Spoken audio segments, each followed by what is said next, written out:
Welcome to healthy food kitchen. இன்றைக்கி நம்ம சக்கரவள்ளி கிழங்கு வச்சு இடியப்பம், ஸ்வீட் இடியப்பம் செய்ய போகிறோம். குழந்தைங்களுக்கு ரொம்ப ஹெல்த்தியான டிஷ். நல்லா உதிரியாகவும் இருக்கும், நல்ல டேஸ்டாகவும் இருக்கும். எப்படி செய்யுதுன்னு இப்போ பார்க்கலாம். சக்கரவள்ளி கிழங்கை இப்படி கட் பண்ணி ஸ்டீமில் வேக வச்சுருவோம்.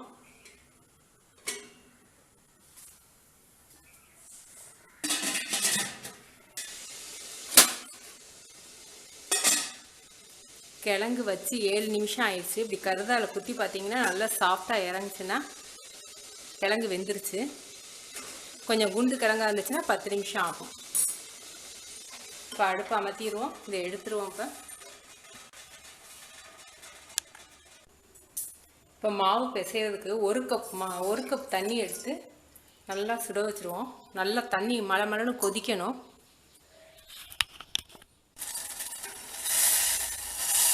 இந்த மாதிரி தண்ணி நல்லா கொதிச்சா தான் இடியப்பம் வந்து நல்லா சாஃப்டாக காஞ்சி போகாமல் நல்லா இருக்கும். இப்போ அடுப்பு அமர்த்திட்டேன். கிழங்கு இந்த மாதிரி உரிச்சு வச்சுக்கின்றோம். கிழங்கு 200 கிராம் எடுத்திருக்கேன். அதே அளவுக்கு இது 200 கிராம் கப்பு மாவு வந்து இடியப்ப மாவு ரெடிமேடாக கிடைக்குது. இடியப்ப மாவு 200 கிராம் எடுத்திருக்கேன். நல்லா நம்ம கொதிக்க வச்ச தண்ணி 1 கப் தேவையில்லை. 1 கப் நம்ம சுட வச்சுருக்கோம், ஆனால் 1 கப் தேவைப்படாது. வரமாவு இல்லாமல் எல்லா பக்கமும் தண்ணி படுற மாதிரி மாவை கிண்டி வச்சுக்கோங்க.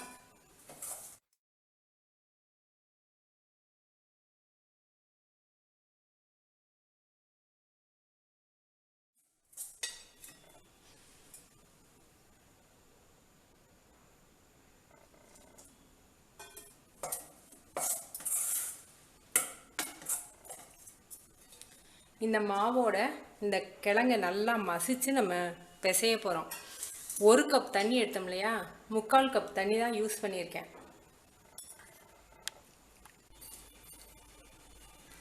கிழங்கு இந்த மாதிரி மாவாக இருக்கணும். நல்லா வெந்தால் தான் பிசைய வரும்.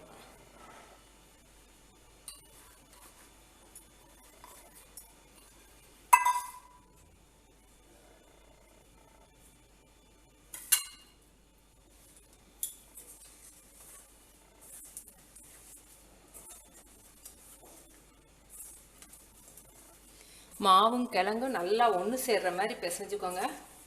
நீங்கள் பிசைகிறது தண்ணி ஊற்றுறதுக்கு முன்னாடியே கிழங்கையும் மாவையும் ஒன்று சேர்த்துக்கிட்டிங்கன்னா அந்த சுடுதண்ணீர் ஊற்றும் போது அந்த மாவில் வந்து நல்லா சாராமல் கொஞ்சம் இடியப்பம் விரைச்ச மாதிரி இருக்கும். இடியப்பம் வந்து கொஞ்சம் காஞ்ச மாதிரி இருக்கும். அதனால முதல்ல மாவில் கொஞ்சம் வெந்நீரை ஊற்றிக்கிட்டு அப்புறம் தான் நீங்கள் கிழங்க போடணும். கொஞ்சம் முத்துன கிழங்கா இருந்தால் நார் மாதிரி வரும் சக்கரவள்ளி கிழங்குல. அதனால் கொஞ்சம் பிஞ்சு கிழங்கா வாங்கிக்கோங்க. இப்போ இது ட்ரை ஆகாமல் இருக்கிறதுக்காக கொஞ்சமாக ஆயில் சேர்த்துக்கிறேன். 1 டீஸ்பூன் அளவுக்கு. நீங்கள் நெய் கூட சேர்த்துக்கலாம் விருப்பப்பட்டால். மாவு ரெடி. இப்போ நம்ம புளியலாம்.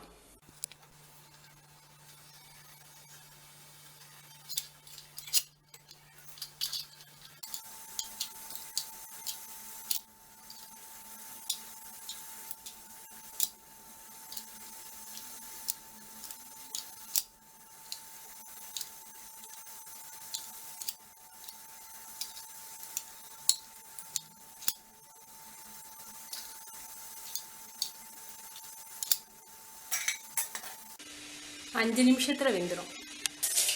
5 நிமிஷம் ஆயிடுச்சு. கையை நினச்சிக்கிட்டு இப்படி தொட்டு பார்த்தீங்கன்னா ஒட்டாது. கையில் இப்படி ஒட்டாமல் இருந்துச்சுன்னா வெந்துருச்சுன்னு அர்த்தம்.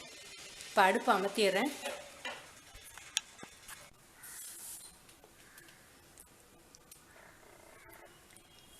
சர்க்கரை வள்ளிக்கிழங்கு இடியப்பம் ரெடி. சர்க்கரை வள்ளிக்கிழங்கு வந்து டயாபெட்டிக் இருக்கிறவங்க சாப்பிடக்கூடாது.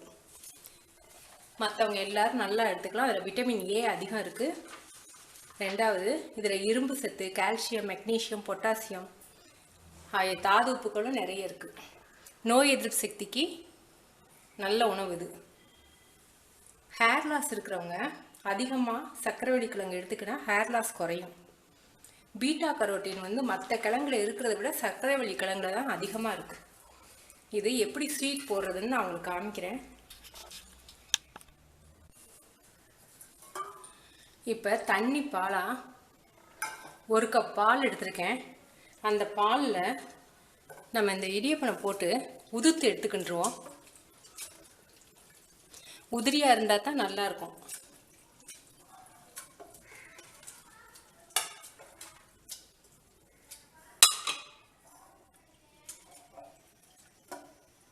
இதில் பச்சரிசி மாவும் கலந்துருக்கிறதுனால பச்சரிசி புழுங்கரிசி ரெண்டும் கலந்துருக்கு இதில். அதனால் கொஞ்சம் தண்ணியை இழுக்கும். கொஞ்சம் நேரம் கழித்து ட்ரை ஆயிரும். அப்படி ட்ரை ஆகாமல் இருக்கிறதுக்காகத்தான் நம்ம பாலில் போட்டு எடுக்கிறோம். ஸ்வீட் பிடிக்காதவங்க மோர் தண்ணியிலையோ லெமன் ஜூஸ் கலந்த தண்ணீர்லேயோ இந்த மாதிரி போட்டு எடுத்துக்கலாம். இந்த மாதிரி உதிரியாக இருக்கணும். இப்போ இதில் கொஞ்சமாக சுக்கு பவுடர், நம்ம இனிப்பு போடுறதுனால நான் வெள்ளைப்பாவில் கொஞ்சம் போட்டிருக்கேன், இருந்தாலும் பத்தாதுங்கிறதுனால இதில் போடுறேன். இது ஏலக்காய் பவுடர்.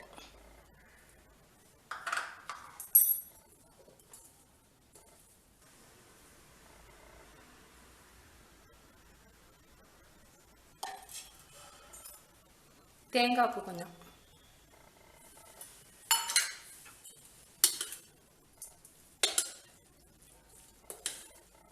குழந்தைங்களுக்கு அருமையான ஹெல்த்தியான ஸ்நாக்ஸ் ரெடி.